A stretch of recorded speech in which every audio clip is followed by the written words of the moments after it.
Hare Krishna. Welcome to Gita 365, the complete Bhagavad Gita study course. पिछले session में हम लोग भगवद गीता की 8 चैप्टर के श्लोक संख्या 26 तक पढ़े थे। आज पढ़ेंगे श्लोक संख्या 27 और 28, आखिरी 2 श्लोक इस अध्याय के। तो पिछले सेशनों में हम लोगों ने चर्चा किया था कि भगवान वर्णन कर रहे हैं कि शरीर को त्यागने के लिए कौन सा समय शुभ होता है और कौन सा अशुभ है। तो ये जानने के बाद आपके मन में कैसे विचार आ रहा है? क्या आप चिंतित हो रहे हैं कि हमारा शरीर छोड़ने के समय में क्या रहेगा, शुभ समय रहेगा या अशुभ? तो ये नेचुरल है कि हम सब के मन में ऐसे चिंता आएगा कि हम सब चाहते हैं कि शुभ समय में, अच्छे समय में हमारा शरीर को हम त्यागें, अच्छे समय में हम कोई भी कार्य करें तो अच्छे समय में करें, अच्छा प्रभाव रहे। लेकिन जैसे हम सब जानते हैं, ज़्यादातर हम सब के पास वो क्षमता नहीं है कि हम उस समय को कंट्रोल कर पाए कि किस समय शरीर को त्यागेंगे। तो ये शुभ भी हो सकता है, अशुभ भी हो सकता है वो समय। तो हम क्या करें? क्या हम ऐसे योग सिद्धि प्राप्त करने का प्रयास करें जिससे हम समय को हम कंट्रोल कर सकें, या कुछ और परिस्थिति है और कुछ उपाय है जिससे हम कोई भी समय शरीर को त्यागें, हमें अच्छा ही होगा? तो जस्ट इमेजिन कि ऐसा अगर हो सके कि चाहे शुभ हो चाहे अशुभ हो, हर स्थिति में क्या है, हमारे साथ शुभ ही हो रहा है। तो ऐसे परिस्थिति में कितना हम मुक्त अनुभव करेंगे, कितना खुशी अनुभव करेंगे। तो ये कैसे संभव हो सकता है या हो सकता है या नहीं, इसका उत्तर आज के सेशन में हमें प्राप्त होगा। तो चलिए पढ़ते हैं आज का पहला श्लोक, श्लोक संख्या 27। नैते श्रुति पार्थ जानान योगी मुह्यति कश्चन तस्मात् सर्वेषु कालेषु योगयुक्त भव अर्जुन। अनुवाद: हे अर्जुन, यद्यपि भक्तगण इन दोनों मार्गों को जानते हैं किंतु वे मोहग्रस्त नहीं होते, अतः तुम भक्ति में सदैव स्थिर रहो। तो इस श्लोक में अर्जुन को भगवान कृष्ण बता रहे हैं कि उन्होंने ऑलरेडी वर्णन किया शुभ समय क्या, अशुभ समय क्या है शरीर को त्यागने का, ताकि जीवन का जो अंतिम लक्ष्य है, अल्टीमेट लक्ष्य है, परम लक्ष्य है भगवान की धाम को, वो प्राप्त कर सके। तो वो बताने के बाद अब भगवान अर्जुन को कह रहे हैं कि भक्तगण जो है वो उसकी चिंता नहीं करता कि शुभ है या अशुभ है। तो जैसे हमने अभी चर्चा किया, हम सबकी चिंता हो जाती है कि हमारे साथ शुभ ही हो, हम सब चाहते हैं हमारे साथ अच्छे हो। तो लेकिन स्थिति कभी ऐसा हो जाता है जिसमें हमारा कंट्रोल नहीं है।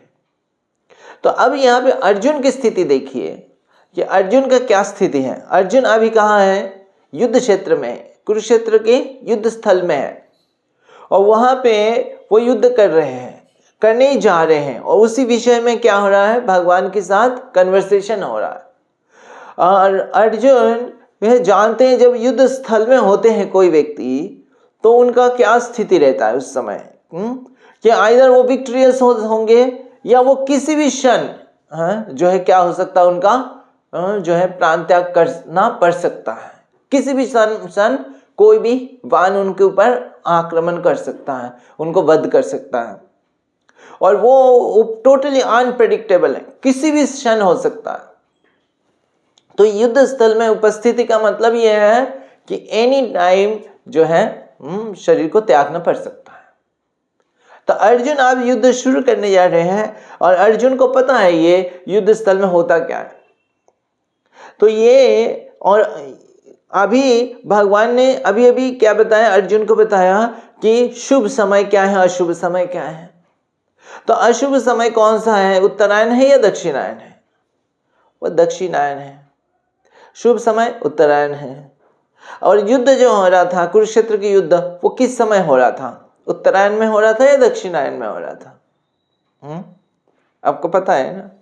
तो ये जो है गीता जयंती है, उस दिन भगवान ने इस गीता का उपदेश दिया था। तो ये गीता जयंती कब आता है, ये इस दिसंबर महीने का में आता है। तो ये जो है वो दक्षिणायन में आता है। तो कुरुक्षेत्र युद्ध जो है वो दक्षिणायन में हुआ था। तो अर्जुन की स्थिति क्या है कि युद्ध स्थल में अगर कुछ ऐसा होता है तो अर्जुन को प्राण त्याग करना पड़ेगा। किस समय, यह दक्षिणायन में।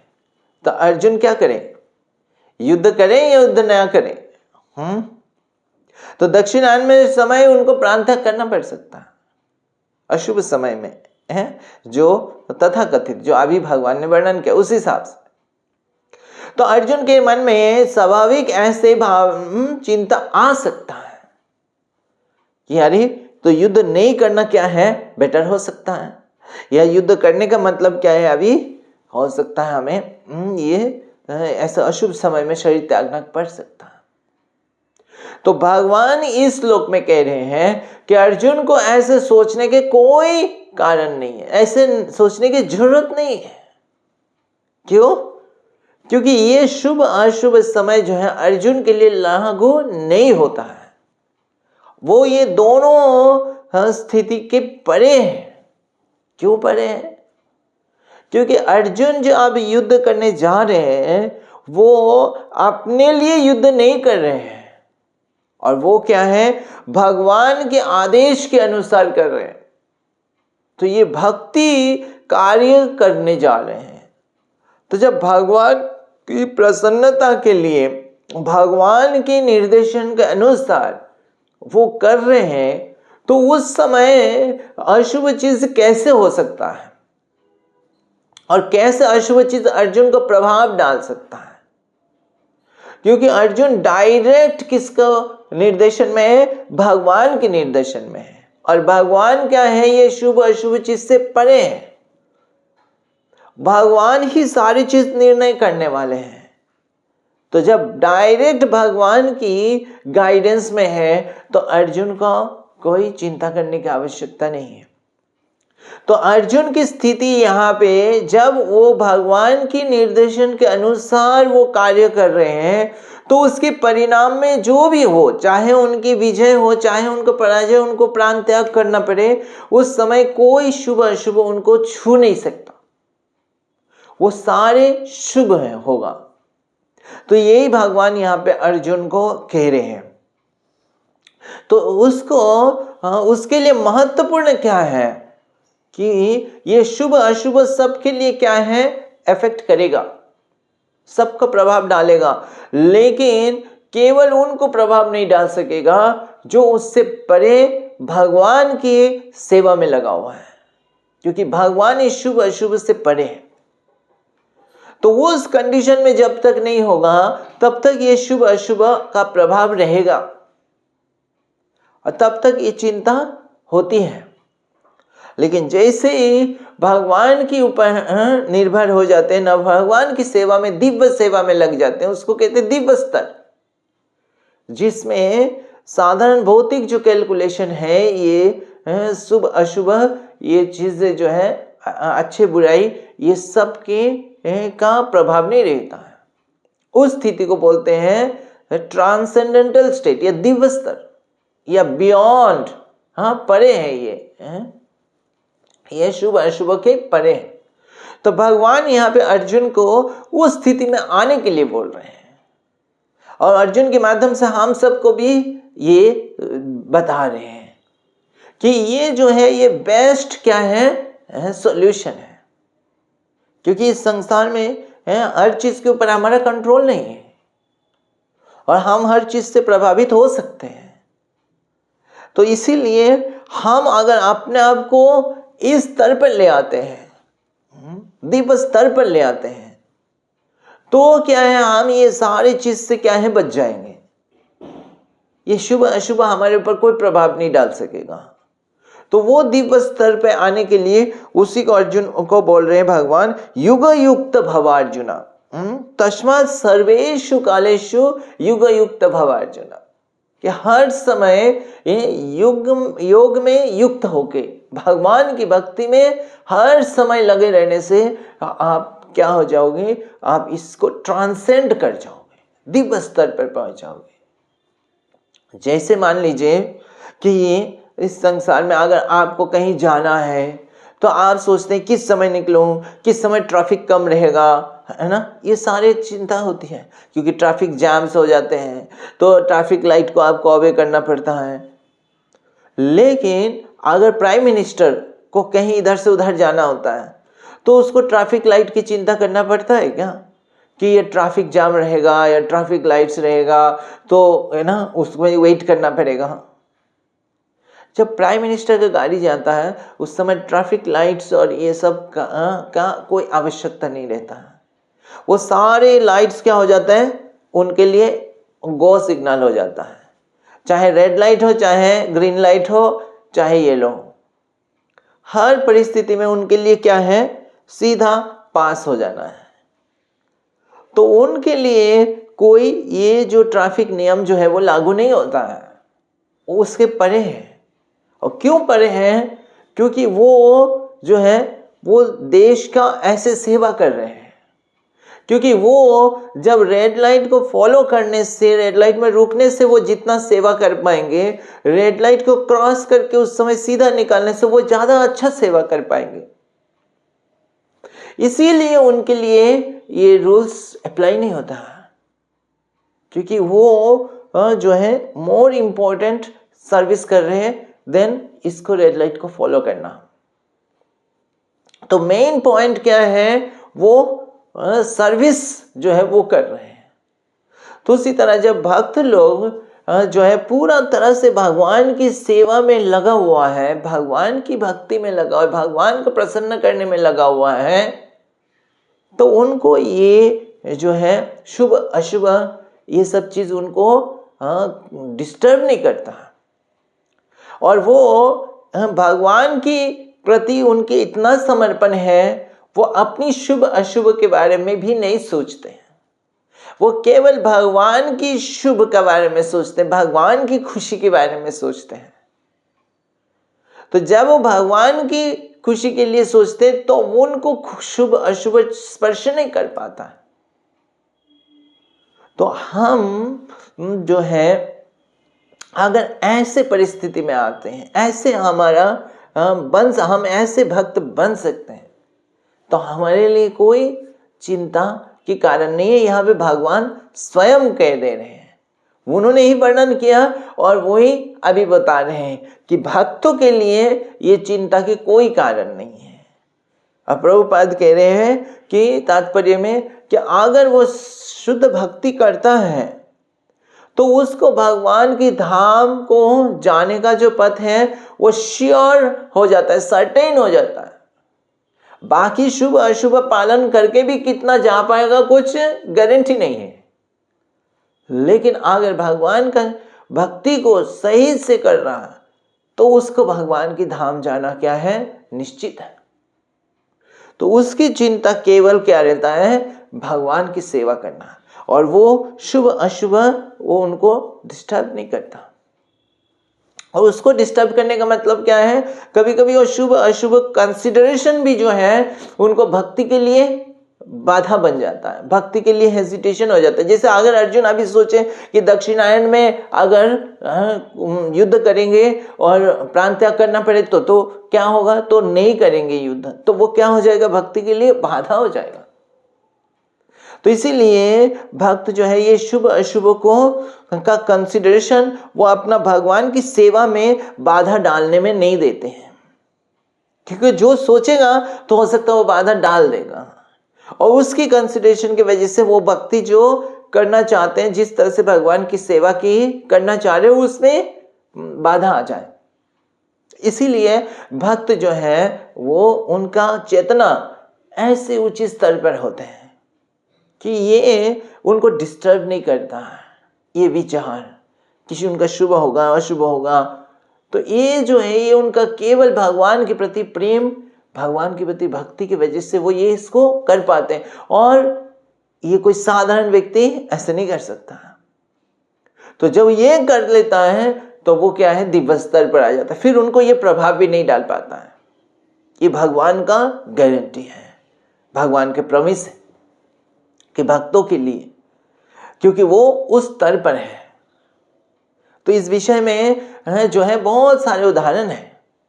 भगवान के जो शुद्ध भक्त हैं वो उसको अच्छे से जानते हैं। इसको साधारण व्यक्ति या साधारण लोग हो सकता है इसको नहीं समझ सकता, लेकिन जो सच में भक्ति को जानते, सच में आध्यात्मिक ज्ञान है, वो इसको जानते हैं कि उनको क्या करना चाहिए। तो वो हम जो भक्तों के आचरण से हमें ये सीखने को मिलता है। तो ऐसे एक भक्त थे चैतन्य महाप्रभु के असिस्टेंट गोविंद। तो एक बार चैतन्य महाप्रभु प्रसाद ग्रहण करने के बाद वो विश्राम कर रहे थे, तो लेटे हुए थे, और वो कहाँ लेटे हुए थे कि दरवाजे के जो एंट्री है, एंट्री के पास में लेटे हुए थे कि बाहर से कोई अंदर नहीं आ सकता, अंदर से कोई बाहर नहीं जा सकता, क्योंकि भगवान लेटे हुए थे और विश्राम कर रहे थे। और उनकी जो असिस्टेंट है गोविंद, उनका सेवा था कि चैतन्य महाप्रभु की चरण सेवा करनी है, उनको मसाज करना है। तो वो उनका सेवा। अब वो देखे कि जो अंदर जो है वो आ नहीं पा रहे, क्योंकि भगवान लेटे हुए हैं। अब उनको सेवा करना है तो अंदर आना पड़ेगा।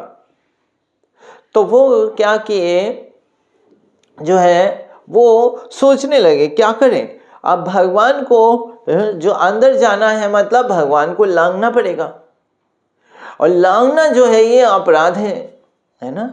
भगवान, कोई साधारण व्यक्ति को लांघना नहीं चाहिए, और ये भगवान है, तो भगवान को लांघ के जाना मैं तो किसी भी शास्त्र में नहीं, तो कहीं भी ये नहीं कर सकता। लेकिन अब भगवान की सेवा अगर लांघ के नहीं जाएंगे तो भगवान की सेवा नहीं कर सकते।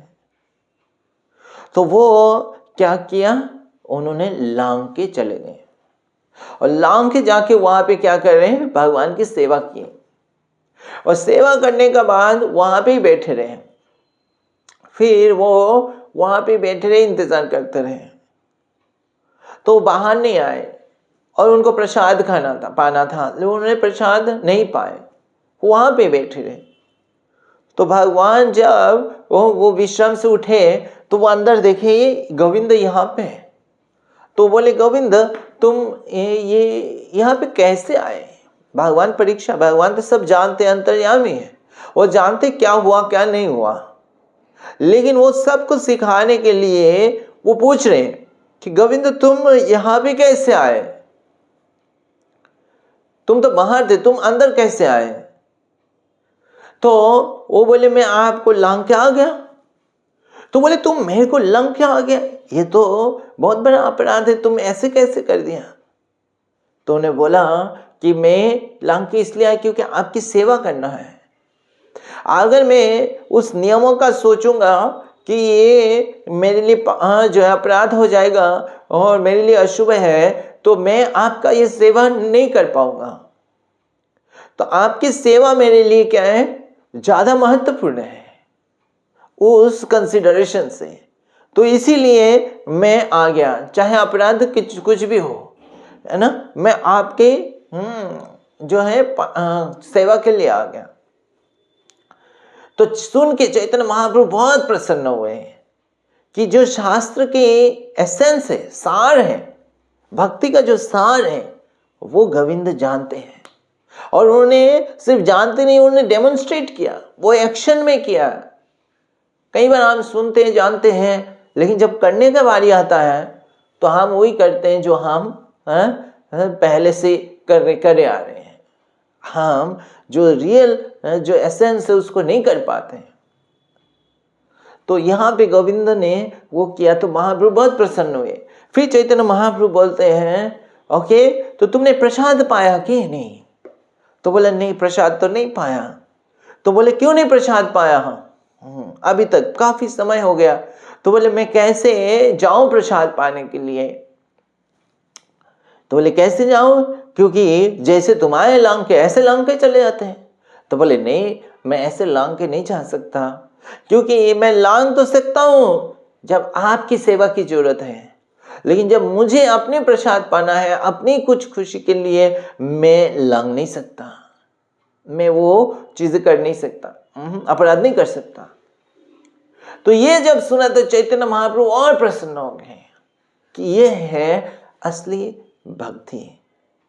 तो ये इसके माध्यम से हम देखते हैं जो भक्त हैं उनके मन में केवल एक ही विचार रहता है कि भगवान की सेवा हो, भगवान क्या चाहते हैं वो हम करें, भगवान की प्रसन्नता के लिए हम करें। बाकी ये जो शुभ अशुभ ये सब चीजें सारे उसी की, भगवान की ही सेवक है ना। तो हमें उसकी ज्यादा चिंता नहीं करना है, हमें केवल भगवान की सेवा की चिंता करना है। और अगर भगवान की सेवा में हम लगे रहेंगे तो ये कंसिडरेशन से हमें डिस्टर्ब होने की आवश्यकता नहीं है, चिंता करने की आवश्यकता नहीं है, यही भगवान कह रहे हैं। तो चलिए पढ़ते हैं अगली श्लोक, श्लोक संख्या 28।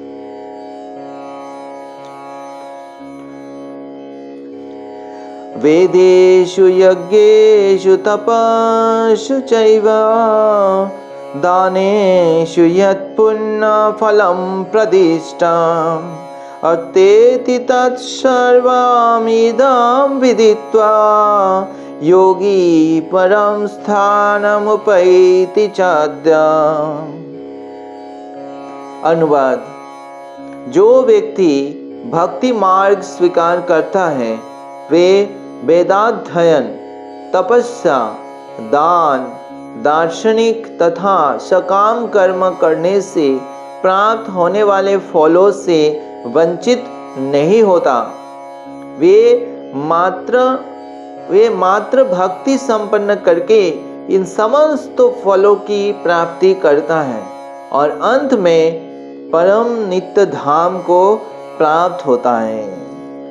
तो यहाँ पे इस श्लोक में भगवान बता रहे हैं कि ये शुभ अशुभ सारी चिंता करके सारे कार्य करते हैं वे जो लोग करते हैं तो उसको कुछ फल मिलता है कि ये शुभ किया, शुभ समय में किया तो कुछ लाभ मिलता है।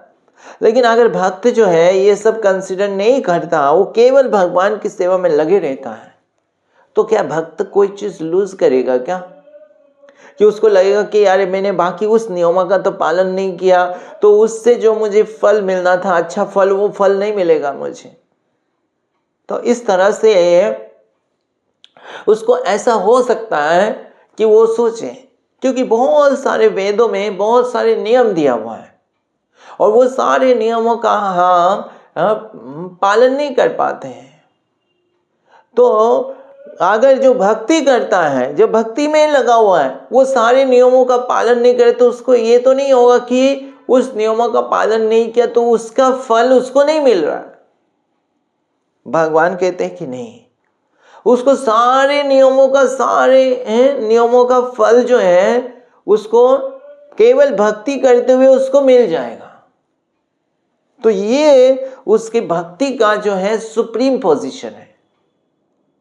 तो यहाँ पे भगवान ये कह रहे हूं, भगवान नाम ले रहे, वेदेषु यज्ञेषु तपस्सु चैव दानेषु, है ना।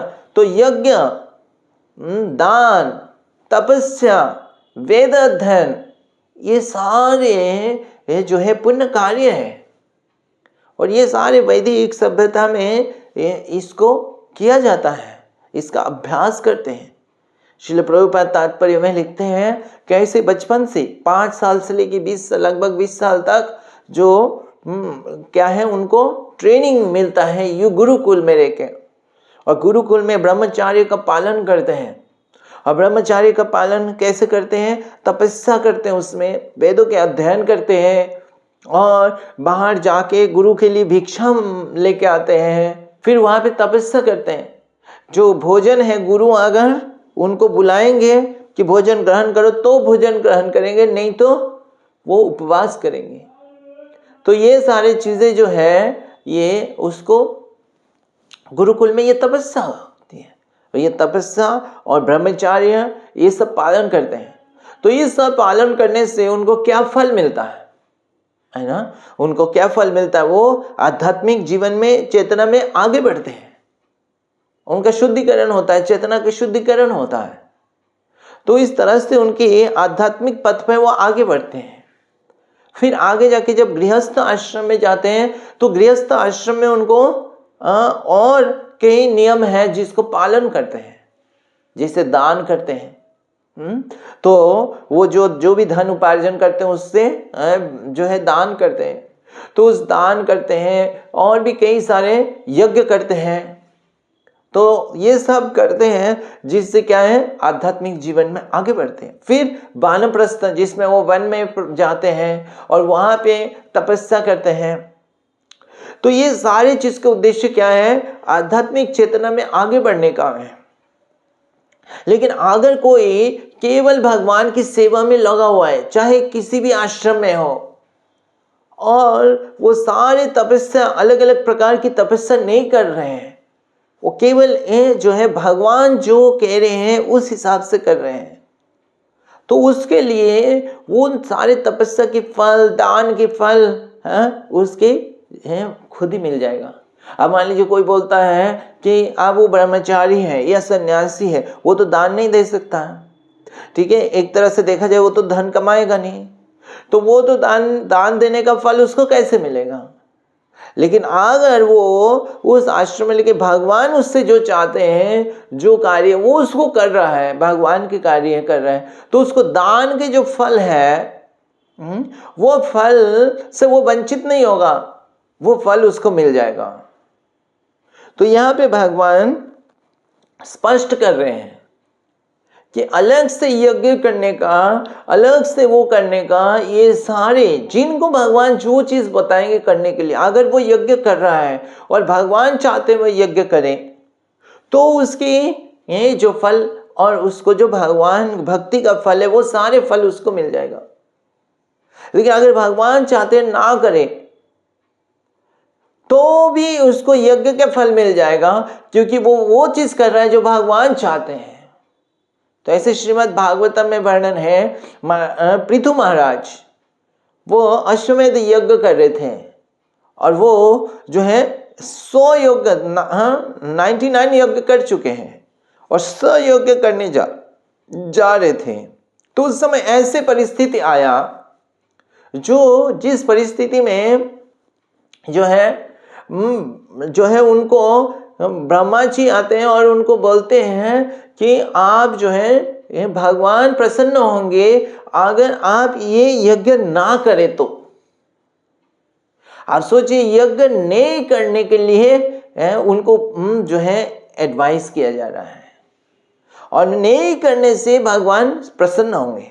तो ब्रह्मा जी उस समय उनको कहते हैं कि आप जो है धर्मों को अच्छे से जानते हैं, तो इसलिए आप समझ जाएंगे कि असली ये जो है फल किससे मिलने वाला है। यज्ञ तो एक माध्यम है, असली फल तो भगवान प्रसन्न होंगे तो वो मिलने वाले हैं। तो पृथु महाराज क्या करते हैं, वो तुरंत स्वीकार कर लेते हैं और वो जो है यज्ञ नहीं करते हैं। और जब यज्ञ नहीं करते हैं तो उससे भगवान इतना प्रसन्न हो जाते हैं कि भगवान वहां पे साक्षात प्रकट हो जाते हैं।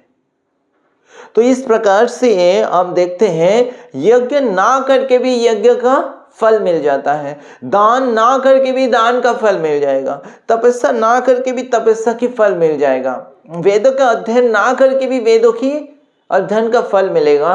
कब? जब हम भगवान हमसे जो चाहते हैं वो हम करें, भगवान की प्रसन्नता जिसमें है हम वो चीज करें, और वही भक्ति है, वही शुद्ध भक्ति है। तो भगवान कह रहे हैं कि ये सारे फल एक शुद्ध भक्त को मिल जाता है जो भक्ति करता है। तो इसीलिए उसको ये सारे एंजाइटी, ये चिंता नहीं होती कि अरे वो चीज तो मैंने नहीं किया, उसका फल मुझे मिलेगा कि नहीं, अब मैं कुछ लूज कर गया। नहीं, क्योंकि वो सुप्रीम ड्यूटी कर रहे, सुप्रीम चीजें, सबसे श्रेष्ठ चीजें कर रहे, भगवान के बताया हुआ है, भगवान की प्रसन्नता के लिए कार्य कर रहे हैं। तो इसलिए अर्जुन को यहाँ पे कोई शंका नहीं रखना चाहिए ये कि उनको क्या शुभ समय है अशुभ समय है। उनको तो केवल भगवान जो चाहते हैं वो करना है, युद्ध करना है, और युद्ध में भी क्या परिणाम होने वाला है उससे उतना फर्क नहीं पड़ने वाला है। तो यही भगवान यहाँ पे कह रहे हैं। और तात्पर्य प्रभुपाद लिखते हैं कि इस चीज को समझना यही भगवत गीता का सार है। और भगवान इस श्लोक में यहाँ पे बताते हैं, है ना, इदम विदित्वा, इस चीज को जब समझ के कोई करता है, कौन सा चीज को, ये जो सार भगवान ने बताया। तो ये भगवत गीता का प्रभुपाद लिखते हैं ये जो बीच के जो 6 अध्याय हैं 7 से लेके 12 तक, ये भगवत गीता का एसेंस है। और इसको अगर कोई समझ जाएगा तो वो असली चीज को प्राप्त कर पाएगा ना। तो कभी कभी कई लोग पूरा भगवत गीता पढ़ भी लेते हैं लेकिन उस सार को नहीं समझ पाते हैं। तो वो सार को कैसे समझ पाएगा? प्रभुपाद लिखता है अगर भक्तों के संग में, है ना, और प्रामाणिक गुरु की गाइडेंस में वो पढ़ेगा सुनेगा तो वो समझ जाएगा। तो भगवान के लिए जो इस चीज को समझ जाता है तो उसको क्या है, कोई डाउट नहीं रहता, कंफ्यूजन नहीं रहता है, तो वो पूरा तरह से शुद्ध भक्ति में लग जाता है और सारे फल उसको मिल जाता है। और उसके लिए ये शुभ अशुभ कोई मैटर नहीं करता, वो सोचता भी नहीं है, क्योंकि उसको भगवान की सेवा का अवसर मिला है और भगवान की गारंटी है कि वो भगवान के धाम को प्राप्त होगा। यही भगवान लिख रहे हैं, और अंत में परम नित्य धाम को प्राप्त होता है। तो उसके लिए भगवान आश्वासन दे रहे हैं। तो आज हम यहाँ पे विराम देते हैं। इसी के साथ ये अध्याय का समाप्त होता है। अगली सेशन में हम इस अध्याय का एक सारांश चर्चा करेंगे। हरे कृष्णा। ग्रंथराज श्रीमद् भगवद गीता की जय। जगत गुरु श्रील प्रभुपाद की जय।